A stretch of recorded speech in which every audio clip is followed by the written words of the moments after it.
台南市政府伫个丹纳斯风台灾后复原的进度说明中，常务邮局秘书长姚天浩来主持，带领干务局说明灾区房屋梅合修缮的状况。干务局表示，自7月底梅合以来，到8月10号为止，已经梅合的厂商有215间，登记申请修缮的件数有2083件，完成施工的有33件，施工中还有37件。秘书长表示，修缮的量能相当的充足，呼吁民众要把握时间提出申请。我们目前施工完成的33户里面，我们随机挑选了一个个案哈。那从登记媒合7月30号到完成8月10号，整个施工过程大概从媒合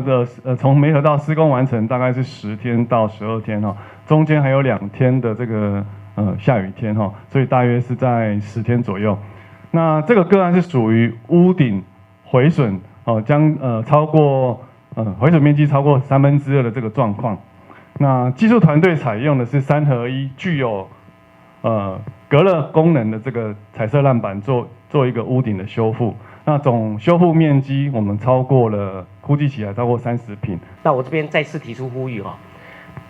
我们现在目前政府机关在整个灾区修缮媒合的部分还有量能，所以请各位灾民赶快到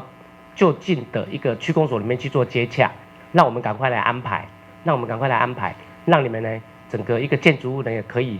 在最短的时间之内恢复到原有的使用状况。好，以上做这样一个呼吁。市府表示，设伫灾后修缮梅合的平台，鼓励受灾户甲着政府梅合的厂商来签约，